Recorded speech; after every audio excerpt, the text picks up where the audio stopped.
Look back, a masterpiece by Tatsuki Fujimoto।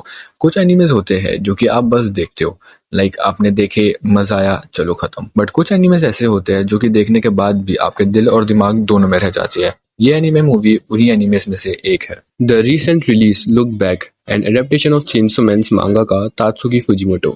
Yes, if you don't know, Chainsaw Man Tatsuki Fujimoto ने ही बनाई है। ये anime movie एक adaptation है one shot मांगा का which has the same name. इसकी मांगा ओरिजिनली पब्लिश्ड हुई थी 19 जुलाई 2021 में और इसकी एडेप्टेड मूवी आई थी 7 नवंबर 2024 में। ये सिर्फ एक 57 मिनट्स की मूवी है। तो चलो बिना किसी देरी के शुरू करते हैं इसकी स्टोरी को और समझते हैं तात्सुकी फुजिमोटो के इस मास्टरपीस को।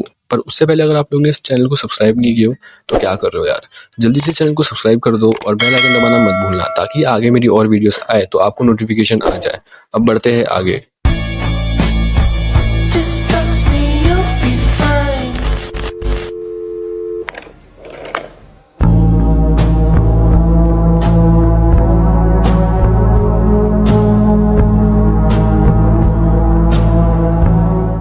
सो लुक बैक स्टोरी है एक मांगा आर्टिस्ट की, एक्चुअली दो मांगा आर्टिस्ट की।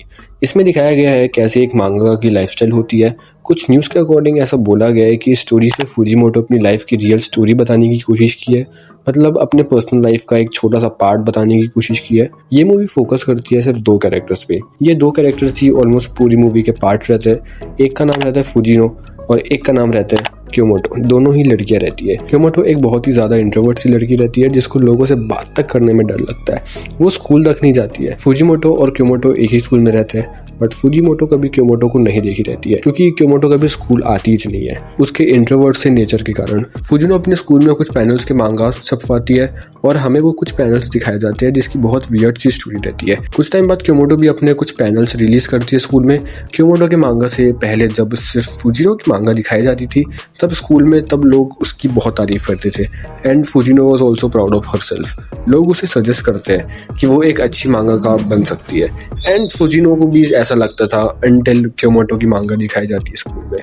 It is far and far better than Fujimoto's manga. And यहीं पे फुजिनो के दिमाग में एक राइवलरी शुरू हो जाती है कि भाई इस लड़की ने मेरे से अच्छी ड्राइंग कैसे कर दी। सारे क्लासमेट्स का ध्यान फुजिनो की मांगा से हट के क्योमोटो की मांगा पर आ जाता है। Fujino was very angry.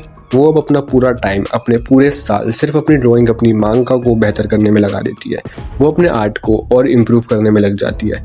कई साल बीत जाते हैं एंड फुजिनो अपने फ्रेंड्स और फैमिली से डिस्कनेक्ट हो जाती है। लोग बोलते हैं उसको कि वो अब बड़ी हो गई है, उसको ये सब छोड़ देना चाहिए, मतलब ये ड्राइंग वगैरह सब कुछ। बट फुजिनो इस चीज़ को कंटिन्यू करती है। कुछ टाइम बाद फुजिनो को रियलाइज़ होता है एंड वो ये सब खत्म कर देती है। वो वापस से फैमिली एंड फ्रेंड्स के साथ टाइम स्पेंड करना चालू कर देती है। बट ग्रेजुएशन के दिन फुजिनो के टीचर क्योमोटो का ग्रेजुएशन सर्टिफिकेट क्योमोटो को दे के आने बोलते हैं फुजिनो को, क्योंकि वो आई नहीं होती है। वो जब क्योमोटो के घर जाती है सर्टिफिकेट देने तो वहाँ कोई नहीं रहता, सब कुछ बहुत शांत रहता है। वो जैसे ही थोड़ा अंदर जाती है वो देखती है कई सारी ड्राइंग बुक्स रहती है वहाँ पे, मतलब वो बहुत ज़्यादा हार्ड वर्क कर रही है, बहुत ज़्यादा मेहनत कर रही है। वहीं पे कुछ 4 पैनल का एक मांगा पेज खाली रहता है तो फुजिनो मजे में ही ऐसे कुछ ड्रॉ कर देती है उसमें और वो ड्रॉ करती है एक छोटी सी स्टोरी। उस स्टोरी में एक घर रहता है और बाहर कुछ लोग बोल रहे होते हैं बाहर आओ, कुछ लोग बोल रहे होते हैं मत आओ, और आखिरी पैनल में होता है एक कंकाल और वहाँ लिखा रहता है क्योमोटो, मतलब वो बाहर ही नहीं आती है। उसने ये सब मज़े मज़े में ही बना दिया। फुजिनो ने गलती से वो पेज उसके हाथ से स्लिप होके अंदर रूम में चले जाता है एंड उस रूम में रहती है क्योमोटो। वो बाहर आती है और वो खुद फुजिनो की फ़ैन निकलती है। वो बोलती है फुजिनो को कि वो एक मांगा जीनियस है। वो उसको ऑटोग्राफ लेती है। देन दोनों साथ में बहुत टाइम स्पेंड करते हैं एंड फुजिनो फिर से मांगा बनाना चालू कर देती है क्योमोटो के साथ। दोनों बहुत पैसे बनाते हैं साथ में, अपनी मांगास को रिलीज करते हैं। बट कुछ टाइम बाद क्योमोटो ये डिसाइड करती है कि वो जाएगी एक आर्ट स्कूल। क्योमोटो बैकग्राउंड ही बना दी थी तो उसको अपना बैकग्राउंड और इम्प्रूव करना था बस। तो फुजिनो भी फ्रस्ट्रेट होकर बोलती है कि मैं किसी और को हायर कर लूँगी, बट डीप डाउन फुजिनो बिल्कुल भी खुश नहीं थी क्योमोटो के इस डिसीजन से। देन कुछ टाइम बाद फुजिनो को काम करते करते पता चलता है टीवी न्यूज़ के थ्रू कि एक यूनिवर्सिटी के अंदर अटैक हुआ है और कुछ स्टूडेंट्स मारे गए और उस कुछ स्टूडेंट्स में क्योमोटो भी रहती है। क्योमोटो के गुजर जाने के बाद क्योमोटो उसके घर जाती है जहाँ कोई नहीं रहता, और वहाँ वो खुद को ब्लेम करती है क्योमोटो के मर जाने पे। ये सब कुछ शुरू हुआ था ग्रेजुएशन डे पे, जब मैंने वापस से मांगा बनाना चालू किया था। मैंने मांगा बनाना शुरू किया, इसलिए उसके साथ ये सब हुआ। मैं उसके घर गई और 4 पैनल का वही मांगा ड्रॉ किया, जिसकी वजह से ये सब हुआ। तो वो अपने दिमाग में ही शॉर्ट स्टोरी इमेजिन करने लगती है कि क्या हुआ होता अगर दोनों मिलते ही नहीं कभी। हमें एक छोटी सी स्टोरी दिखाई जाती है, बट वो रियल नहीं रहती। हम वापस आते हैं जहाँ हमें दिखाया जाता है कि अब फुजिनो को ये रियलिटी फेस करनी पड़ेगी और अपने काम में आगे बढ़ना ही पड़ेगा।